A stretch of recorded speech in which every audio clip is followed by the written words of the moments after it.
TV.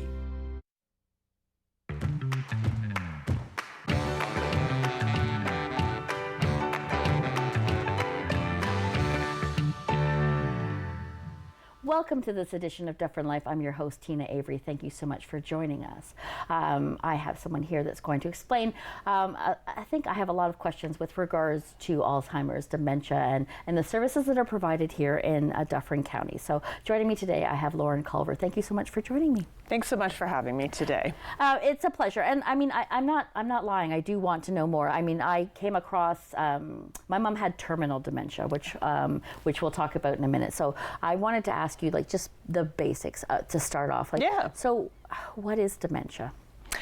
Well, I mean, there are over 110 different types of dementia, so that's a pretty extensive question. Okay. Alzheimer's disease is obviously the one that most people know about. Mm-hmm. That is sort of the most prevalent one.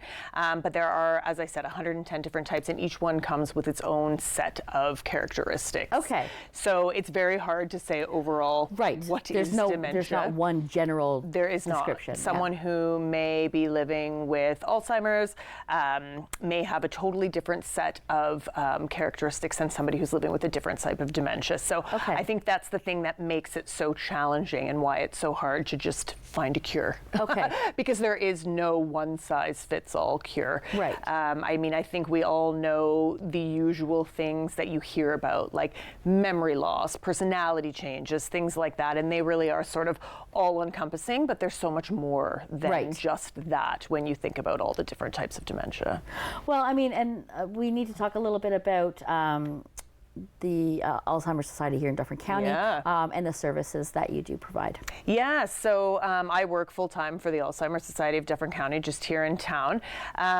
We provide so many more services, I think, than people realize. Mm-hmm. We can be the first stop for people when there is just a diagnosis, when someone is thinking that there may be a diagnosis coming and, they don't know what to do and they don't know where to turn. Mm-hmm. So we really offer services all the way from that, all the way through the stages of everything from education, everything from, onboarding, bringing people on, telling people, sort of what things to look for, how to speak to people, how to get kind of the best reactions. Mm-hmm. And then from in the building situation, we have care partner support groups. So we have support groups for people who are maybe taking care of somebody and they just want to come in and just chat and tell stories with people who are, going through the same things and just bounce ideas off each other and just really be able to talk with people who know what they're going through. And that makes an incredible difference, talking to somebody that actually is going through it or knows somebody that's going, and is a part of a circle, whether it's a caregiver, support, family member, friends, Yes. Just with my mom who had gone through a terminal dementia, which was onset when she was diagnosed as palliative. So we started to notice different things where she was losing sense of reality and didn't know who you were, or losing this, what year it was, and those types of things. And just looking at it from that perspective and being one of her caregivers, it's extremely stressful. It's not just a matter of, and talking to somebody who knows what that feels like, mm-hmm. or knows what you're going through, because sometimes you just need to vent, sometimes you need to laugh, sometimes you just need someone to listen to you talk about what happened when you went to the grocery store. Right. So that type of support mm-hmm. is so vitally important, as well as the support for the person who's obviously going through dementia. Yeah, so that's a great point. We do have social programs for persons living with dementia. So just yesterday, I was involved in one of our programs, and it was great. We had everybody sort of come together. We played bingo. We did trivia, and it's just a group of people who are, again, living with different types of dementia. Not everybody is the same, right? But being able to just have that connection. Mm-hmm. And I typically deal with the fundraising side of things, but I was helping out yesterday, so I don't have as much one-on-one interaction, but I did yesterday. And the amount of people that said to me, I had so much fun today, or we love coming here. And it was just so nice to hear that, because it's so nice to know that when you're talking to the community and you're raising funds and you're doing those things, like the people that it's actually going for, and seeing them just be so happy and laughing and joking and connecting with each other, because not only is physical health so important, of course, but so are those connections. So many things happen where people feel isolated, or people, don't necessarily know what to do, and so then they just, put their loved ones somewhere and leave them there. And so that connection starts to dwindle, and that's when you really see the progression. But keeping them socially active and bringing them to events and taking, the persons living with, it makes such a difference. It makes such a difference for their life and really their longevity. Yeah, absolutely. I mean, and it becomes, to me, like just from looking from the outside in, or, having a little bit of experience with it. I mean, having something like that, if you don't have a support group, can just be like what I would think would be incredible loneliness. And not having that support side of it. But looking at it from their perspective of having that support, it's a safe place for them, because I think if they have a place that they can go, that they realize that they can have fun, they can make these connections, they can do these types of things, then they feel safe to go there, where they may not feel safe going to a new place because they're fearful of forgetting something, like losing the grasp on where they are. For sure, yeah. No, there's definitely a comfort for sure. And I mean, just like anything, some people are more comfortable than others.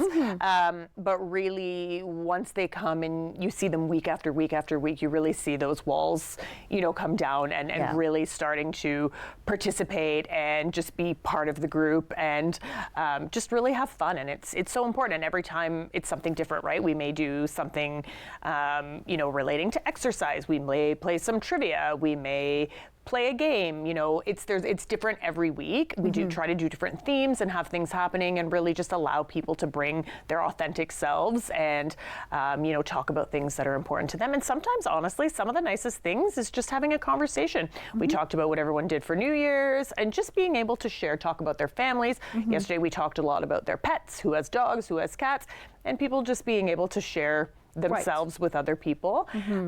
We also have a team of behavioral support workers that are able to, for people who maybe don't want to come into the program, go to people's homes and spend time with them there.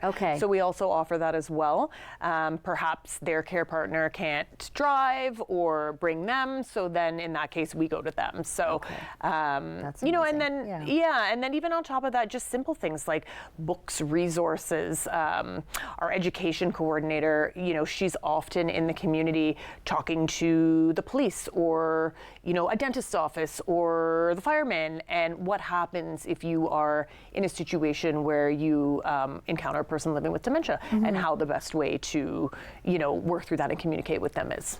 Yeah, because I think if you don't know that, I mean, your first aspect is you want to, almost just take care of them and you know what I mean? Like just bring them in and they're like, I don't know who you like, I'm having, because I can't imagine or fathom that feeling of not knowing where you are or what's happening and just kind of making that realization like you don't, and then you've got somebody coming at you like. Yeah, and I mean, of course, everyone's, different in terms of how that goes, but I definitely think that there is a stigma around it for sure. And that is something that we really work to break through. And really make Dufferin County what we call a dementia-friendly community, right? So people that have had sort of that training and have that knowledge to know, what to do. And I mean, just because certain parts of your life may be different doesn't mean that your life stops, right? Exactly. And so it's really being able to continue to just keep people living as normally as they can. And we try to help as much as we can with that. Yeah, and I think that's vitally important. That's why that's why you're here today, right? Is because we want to create that awareness, that there is an organization that's here in Dufferin County that can help you. And to not be afraid to approach and contact and see what type of resources that would work best for each individual. Because as you said, there's so many different types of dementia and everybody's different. Of course, and we can't share it all in 15 minutes. About Definitely not, about what there is to do. So you have an exciting event coming up, a fundraising event in March. We do. We have I don't know, for the card players, we have a euchre tournament coming up on March 7th at Oddfellows Hall. So that's That's $30 to enter. And then with that, obviously, we'll have a night of euchre. We're going to have some sandwiches, snacks, some drinks for purchase. It's our second one. Okay. We did one just last year at the end of the year, and it was a great success. So we figured, why not do it again? Yeah. So that's happening March 7th. So if people are interested in maybe joining us there, they can give the Alzheimer Society of Dufferin County a call and get on the list. Yeah, absolutely. And I mean, let's talk about that. I mean, I know you focus on fundraising. Yes. Let's talk about the importance of fundraising for the Alzheimer Society of Dufferin. Yeah. I mean, I think there's so many things that I can say here, but I mean, obviously research is very important to be able to continue doing what we can do to, hopefully at some point find a cure. Obviously. On top of that, for us specifically, the funding really allows us to be able to continue these programs, to be able to have the staff members to be able to support this is a crazy number, but there's over 1,500 people in Dufferin County alone living with dementia, and that's just the ones we know of. Right. I'm sure there's more. So really being able to have the staff and the resources to be able to support every single person that needs us. Okay. So whether that's behavioral support workers, whether that's education people, whether that is the people who are running the programs, there's so many different types of people. We have staff members that are constantly going into the long-term care homes and talking to them. And so there's just something happening all the time. And the funding really allows us to be able to do all of that. And really be able to make sure that we have the correct resources and people on staff to take care of whatever is needed. Okay. So we just have a little bit of time left, and I know you're going to come back and talk about this, but you do have a big fundraiser that happens every year in May. Yeah, so our biggest fundraiser of the year, it actually happens across Canada. All the societies across Canada do it. It's the IG Wealth Management Walk for Alzheimer's. Okay. So it takes place at Island Lake, which is a beautiful place. If you haven't been there, you should come. And it's on Sunday, May 31st this year. And it's a 5-kilometer walk. You can do less if you'd like, and really same thing. It's just a group of people getting together with, a like-minded goal, and that is to bring in money for their local society. And all the funds raised do stay within Dufferin County when it's to our society. Yeah, absolutely. And I mean, I think it's vitally important for people to realize the amount of fundraising that goes into doing this, because you're applying for grants, I'm assuming. We've got about, and doing all that type of thing. We've got about a minute left. And I just want you to kind of talk to the importance of the fundraising aspect. I mean, you've mentioned, in order to do it, but I mean, you're not getting fully funded from the government. No, and I mean, I think the thing is, you're right. And I think the thing is, too, is that we can always be doing more. That's the thing, right? We're doing a good job. We're doing a great job, if I say so myself, but we can always be doing more. Right. And I think that's the thing, is that everyone, I would wager, almost everyone in life has been touched in some way by someone that has dementia, whether it's parent, friend's parent, uncle, and so there's always just more to do. It never ends. And so I think that really is the importance of fundraising, is the more that we can raise, the more we can do. Amazing. Yeah. Okay. I want to thank you, Lauren, so much for joining us today. Thanks so much for having me. It was truly my pleasure. Don't you go anywhere. We'll be right back. So we're still on screen. So we...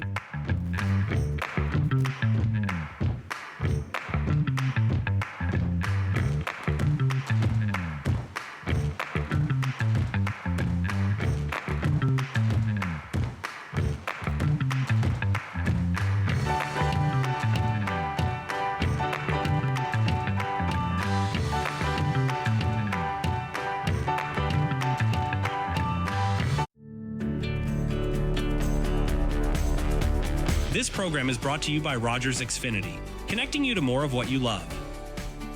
Visit Rogers.com for more details. Are you a passionate content creator ready to expand your audience reach? Do you have unique stories, captivating hobbies, or special interests that deserve a spotlight? Rogers TV is here to amplify your voice within the community. We offer you the platform to broadcast your content to a wider audience. And the best part, it's completely free. Don't miss this opportunity to share your vision and engage with viewers. Find out how Rogers TV can transform your content journey today. With Rogers TV, you can cheer on the home team from the comfort of your living room. We'll head to the rink, the field, the court, or the pitch, so you don't have to. Tune in and cheer on your local amateur athletes on Rogers TV.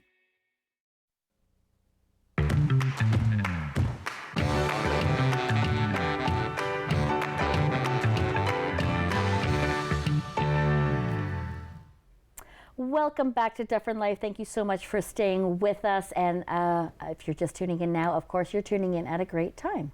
So I'm excited to have this guest on here. I'm excited to learn a little bit more about Habitat for Humanity. Joining me today, we have Eden. She is the CEO for Habitat for Humanity for Halton, Mississauga, and Dufferin County. Correct. Thank you so much for joining us. Thank you so much for having me. I am thrilled you're here because I love to create awareness for things that are happening and organizations that are in the community. And sometimes I feel like I can't cover them all, but I try to do as best as I can. And we've never had you on the show. So let's start by talking about a little bit about what Habitat for Humanity is. Yes, and we often say that we are well known, but not known well. People, when they think of us, they think of Jimmy Carter and volunteer builds, but we've really evolved beyond that.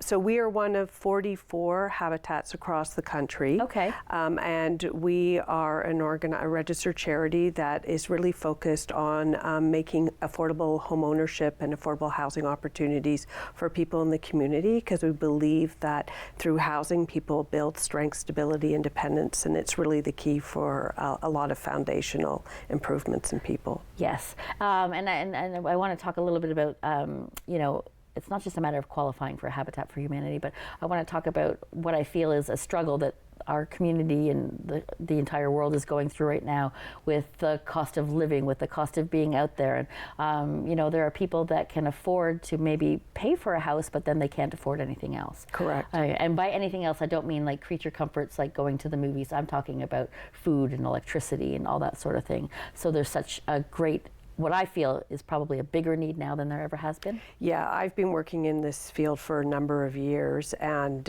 you used to talk about affordable housing, people would roll their eyes, and now everybody wants to talk about it because their children are still living in their basement and not able to find a place to live. Affordable housing, really, we consider it when it's a challenge for people when you're spending more than 30% of your income on household costs. And that's because, obviously it depends on different income bands, but the lower your income is, it gets really difficult to pay for childcare and food and all those other necessities. And without childcare, you can't work. I mean, it's kind of like you're in this vicious circle of many different things. And I mean, there are obvious ways. To me, they're obvious ways that people can help Habitat for Humanity, and that would, number one being donation. Correct. But I want to talk about the restores. Yeah, so we are very fortunate in the affiliate that I oversee. We have 4 restores. One of them is located here in Dufferin County in Orangeville. It's really a community store. We collect, so we can take donations in cash, but also through products. So couch such as this, it's one of our best sellers, is furniture. Sometimes we get new things that are donated to us by corporations, might be end of line. We have some great partnerships with groups like TJX and Home Depot and other big corporations that give us sort of the end of their products. So you're getting new stuff from us. And then also we gently use donations that people give, parents downsizing. Please come and think of us as you're looking to find another home for some of that furniture. It's sort of like a mixture of home improvement things that you can find at the Restore. Yes, I've been in there, the one here in Orangeville, and it's phenomenal the things that you can find there. And I mean, things that you wouldn't even think of, and I'm like, and they're like, I didn't really realize that they would have something like this here, but it's all very helpful, and you're supporting Habitat for Humanity. Right, and you should visit constantly because the stock is changing. We just don't know what is going to be in. Sometimes it's appliances, sometimes it's flooring, and it just really depends on the donations and what comes in at that time. So let's talk a little bit about that so the community knows. So how do they go through how do they go about donating if they've got gently used furniture or anything that they feel that they would love to donate? So you can check out our website at habitathmd.ca, and we have a residential pickup form. We also list all the items that we are encouraged to take. There are some items we don't take because they may not be in sellable condition. We also do e-waste and metal recycling. So even if you have an old fridge or laptops or things that you're no longer using, consider dropping them off, because if we can't sell it, those are things we can put into metal and e-waste recycling and help use those proceeds to our homeownership program. Yeah. I didn't know about that. So can people drop things off as well? You can come drop off. There is a drop off at that location, and people can do that. And then we do have a pickup for a small fee, just because we have to cover our costs with the transport. Yeah. Yeah. Amazing, amazing. So you have an event coming up. Yeah, so you're talking about meaning of home. Yeah, so this is a contest. Sorry, I said event. You know what? I'm an event planner, so for me, it's everything's an event. But yeah, so you have a contest. No, we actually do have an event too, but it's in Mississauga, so that's why you just caught me. That we are actually recently just handed the keys out to 3 new families, and so we're doing a celebration of the key ceremony. Oh, and that's amazing. Yeah, so we're really excited about that. But what I wanted to talk to you about today is a contest called Meaning of Home. It's sponsored by Sagen, which is a company based in Mississauga that does mortgage insurance, and they sponsored this home. Students in grades 4, 5, and 6 across the country could write a poem, Meaning of Home. There's a toolkit. Your teacher can contact us, and we'll provide it to you. And for every entry that the students write in, we get a $10 donation to our affiliate. And every year they pick a grand prize winner. And I'm really thrilled to say that in the 4 years that I've been CEO of this affiliate, we've had 3 grand prize winners. And they published a nice little book. Oh, amazing. Okay. So, So this was one from a winner. We did have a winner in Orangeville a few years ago. I unfortunately couldn't find the book as I was running over here today. But this is from a lovely student that was down in another area of our catchment, and they published that, and then so you get the prize of being a. You can see Kashi had authored it for me, and they put the poem there, and you get a little thing. But it's a really wonderful project to get kids involved in affordable housing, understanding what home means. There's a terrific teacher's kit for the school boards to use in promoting it and talking about what housing means. Yeah, and I mean, not only is this a great contest for the kids and the possibility of having something like this, but it also instills something in the mindset of younger kids, the importance of home. Right. And I think, I think we need to do a lot of things to start instilling things that are really, really important that I think, may or may not get missed, or not intentionally, but you don't always think that, because you kind of take it for granted that you have a home. Right. Yes. Yeah. And you don't realize what it's like to not have a home. Yeah. Yeah. Yeah. I think the affordable housing crisis is so big right now. It's really the next generation that's going to help us solve it. So in addition to that, one of the other things we're doing here in the community is we had started up a youth skill trade program, because we know one of the challenges with affordable housing is young people aren't going into skilled trades, and we're going to have a shortage there. So I'm really thrilled that we've been working with the local schools and their construction classes, and we have fundraised so that we're building our 24th tiny home. Okay. There's one going on. If you drive by Orangeville District, you will see it in the back, and it's coming up. Yeah, it's being built by the students with the support of the construction teachers there. And we're also building a bunkie at West Side. Yep. Thank you. And we will probably be, we're looking for a couple different alternatives. With the tiny homes to date, we've been sending them up to Indigenous communities, and they've been using them for second stage housing for people coming out of addictions or mental health recovery. Amazing. But we're also open to selling it as a fundraiser to see if anybody's looking to put a tiny home in their backyard as for their in-laws or grown children. That's another thing we're hoping to reinvest those proceeds back in the program so we can build more. Well, that sounds absolutely amazing. There's a couple things I want to cover. So I want to talk a little bit about if somebody's watching this or somebody knows somebody that is in need of a home, like the eligibility and how people go about contacting you to find out if they're eligible for something like that. So our focus is really on families with a working income because you're paying a mortgage. There's 3 criteria that we're looking for in families when we're looking to provide homes.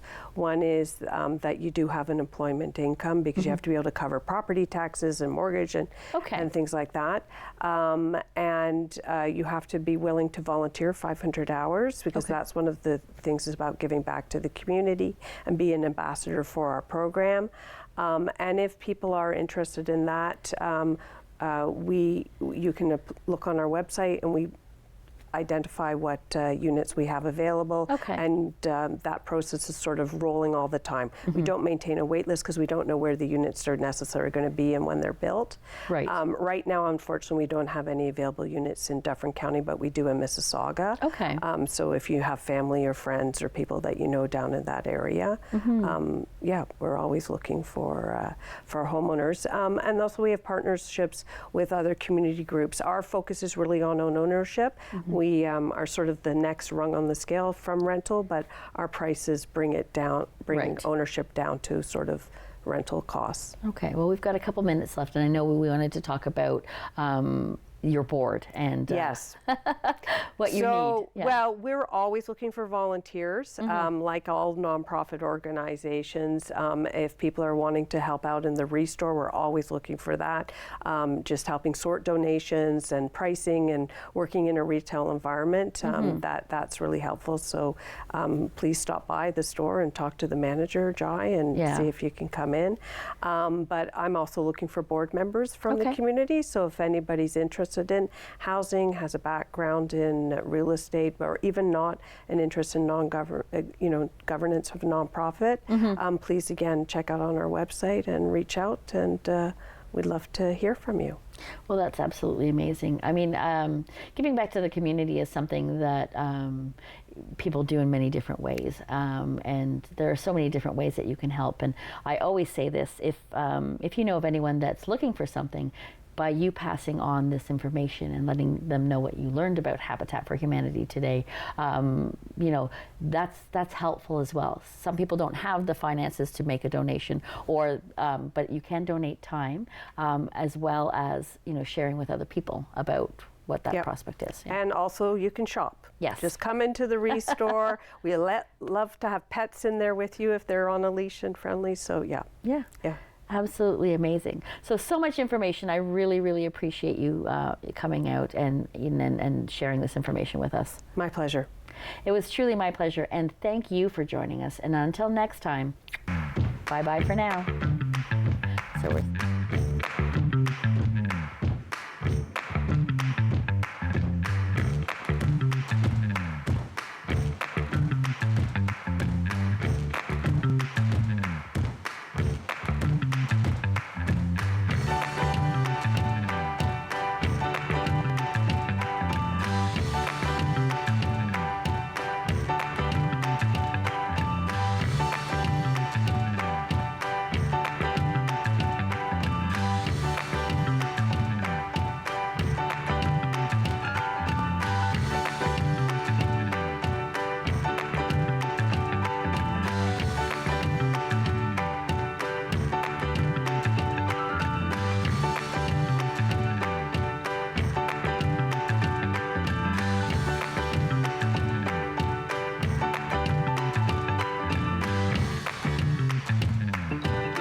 Connect with us by visiting our website or email us at comments@rogerstv.com.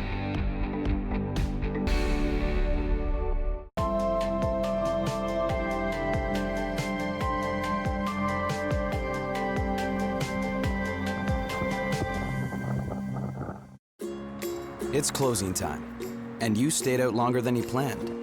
So now you can't drive, and the buses have stopped running. You could always call your girlfriend. Or maybe your roommate? What about your best friend? You could just dial 1-888-TAXI-GUY or use the Taxi Guy